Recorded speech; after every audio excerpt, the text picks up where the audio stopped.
नमस्ते सदा वत्सले मातृभूमि। महबूबा मुफ्ती। हाँ, आपको याद होगा मैंने पीछे एक लेक्चर में ये कहा था कि महबूबा मुफ्ती आखिर इतना क्यों परेशान है विदेश जाने के लिए। वो मिनिस्ट्री ऑफ एक्सटर्नल अफेयर्स को लिख रही थी, वो वहाँ बड़ा सारा प्रदर्शन कर रही थी और बाद में वो हाई कोर्ट गई और हाई कोर्ट में उन्होंने पिटीशन लगाया कि महबूबा मुफ्ती को भारत सरकार या रीजनल पासपोर्ट ऑफिस या पासपोर्ट ऑफिस उनको पासपोर्ट क्यों नहीं बना रहा। तो मुझे लगा कि आखिर मामला क्या है, इतना जल्दी क्यों है। 3 महीने पहले उन्होंने पासपोर्ट उनका ख़त्म हो गया होगा और पासपोर्ट को लेकर उन्होंने एक एप्लीकेशन किया था, उसको क्रॉस वेरीफाइड करने के बाद उनका पासपोर्ट इशू होना था नया। लेकिन मिनिस्ट्री ऑफ एक्सटर्नल अफेयर्स के पास खास बात यह है कि वो ये कहती है कि हम 1 महीने में पासपोर्ट बना देंगे या कुछ मामलों में 15 दिन में पासपोर्ट बना देंगे या कुछ और जल्दी पासपोर्ट बना देंगे, उनकी फीसेस अलग अलग रहती है। लेकिन उसमें आप अगर उनकी साइट पर जाएंगे तो आपको ये मिलेगा subject to the condition of the police verification, यानी कि इस टाइम में पुलिस वेरिफिकेशन का टाइम शामिल नहीं है। जो भी टाइम दिया गया है, आज अगर आपने एप्लीकेशन किया है और एप्लीकेशन के बाद आपको अपॉइंटमेंट आज मिला है, अपॉइंटमेंट में आपके डॉक्यूमेंट्स और ये क्लैरिफिकेशन हो गया, वो फॉरवर्ड हो गया। अब फॉरवर्ड होने का मतलब ये होता है कि आपकी बेसिक जो रिक्वायरमेंट है पासपोर्ट बनाने के लिए वो पूरी हो चुकी है और अब भारत सरकार उसको पुलिस वेरिफिकेशन के लिए भेजेगी और पुलिस वेरिफिकेशन होने के बाद फिर यहाँ पर वापस आएगा और पासपोर्ट तैयार हो जाएगा। कुल मिलाकर मामला ये है कि पुलिस वेरिफिकेशन का टाइम इसमें शामिल नहीं है। जम्मू कश्मीर की पुलिस, मैं जम्मू कश्मीर की पुलिस इसलिए कह रहा हूँ कि कल तक महबूबा मुफ्ती के कंट्रोल में थी पुलिस और महबूबा मुफ्ती पुलिस की हेड हुआ करती थी और पुलिस को डायरेक्शन देती थी और उसके डायरेक्शन पर पुलिस ने ही सबसे ज़्यादा वहाँ पर हत्याएं करी और या हम कहें कि पुलिस के हाथ से ही सबसे ज़्यादा आतंकवादी मारे गए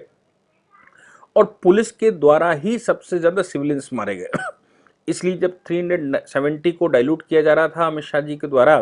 तो उन्होंने पुलिस के हाथ से बंदूक छीन ली थी, यानी कि पुलिस की बंदूक आर्मी को पकड़ा दी गई, तो पुलिस को केवल बेंत दे दिया था। कहा था पुलिस तो रहेगी लेकिन बेंत लेकर रहेगी, वो आर्मरीज या हथियार लेकर नहीं रहेगी, क्योंकि ऐसा संभव था कि जिस समय आर्टिकल 370 डाइल्यूट किया गया उस समय पुलिस वहाँ प्रदर्शन जो भी होते तो पुलिस 10-20-50 लोगों को हत्या कर देती और हत्या करने के बाद माहौल खराब हो जाता, क्योंकि पुलिस सदैव से जम्मू कश्मीर की राज्य के हाथ में ट्रीट होती रही। इल्ज़ाम सदैव आर्मी पर लगते रहे कि आर्मी ने ये मार दिया, वो मार दिया, सिविलियंस मार दिया, सिविलियंस के अंदर मार दिया, बाहर मार दिया, दुनिया भर की बात वो करते रहे। लेकिन अभी मामला यहाँ पर आ गया है कि पुलिस के पास वेरिफिकेशन करने के लिए भेजा तो पुलिस ने वेरिफिकेशन नहीं किया।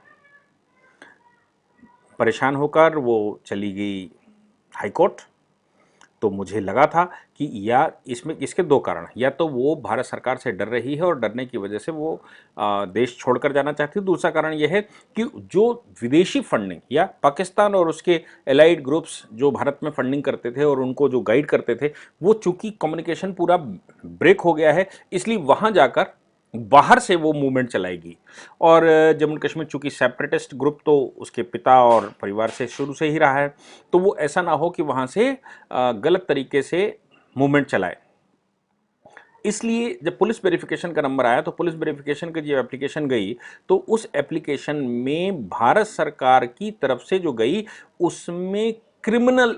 फोर्सेस जम्मू कश्मीर की, जो जिसके बारे में हम लोग बड़े अच्छे से जानते हैं, CID, criminal investigation department Jammu Kashmir का, उसने अपनी रिपोर्ट लगाई और उन्होंने कहा कि देखिए जम्मू कश्मीर में ये जो महबूबा मुफ्ती है सिक्योरिटी थ्रेट है। महबूबा मुफ्ती का देश से बाहर जाना जम्मू कश्मीर और भारत के लिए एक थ्रेट है, इसलिए इनको अभी इनका वेरिफिकेशन नहीं किया जा सकता। क्यों? क्योंकि उनके संदिग्ध परिस्थितियों में संदिग्ध लोगों के साथ उनके संपर्क हैं, संदिग्ध लोगों के साथ उनकी दोस्तियां हैं और उन पर जिस प्रकार से वॉच किया गया है उससे भारत की नेशनल सिक्योरिटी को थ्रेट हो सकता है। वो विदेश जाकर भारत को परेशान कर सकती हैं और भारत के विरुद्ध गतिविधि वहाँ से चला सकती है,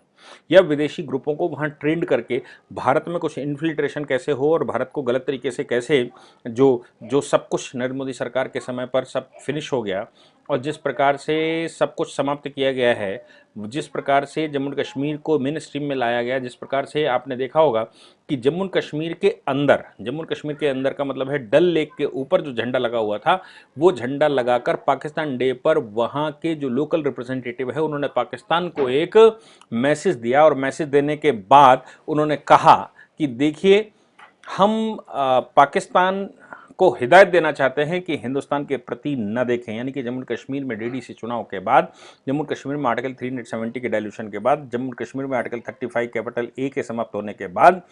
जम्मू कश्मीर मेन स्ट्रीम में आने के लिए तैयार हो रहा है। और जम्मू कश्मीर में जिस प्रकार से चुनाव हुआ और चुनाव में बीजेपी को कैंडिडेशन मिला, बीजेपी को बहुत बड़े स्तर पर लोगों ने एप्लीकेशन किया कि हमको कैंडिडेट बना दिया जाए, उससे ये साफ जाहिर था कि जम्मू कश्मीर अब मेन स्ट्रीम में आने के लिए तैयार हो चुका है। जम्मू कश्मीर अब देश के साथ चलना चाहता है। जम्मू कश्मीर अब अपने को सेपरेट स्टेट, जो उसके ऊपर जो बंधक बनाकर जम्मू कश्मीर को रखा गया था, वो एक 50 पॉलिटिकल परिवारों को दायरा, चाहे वो मुफ्ती का परिवार हो और चाहे वो शेख अब्दुल्ला का परिवार हो, उन परिवारों से मुक्त हो चुका है। और अब जम्मू कश्मीर में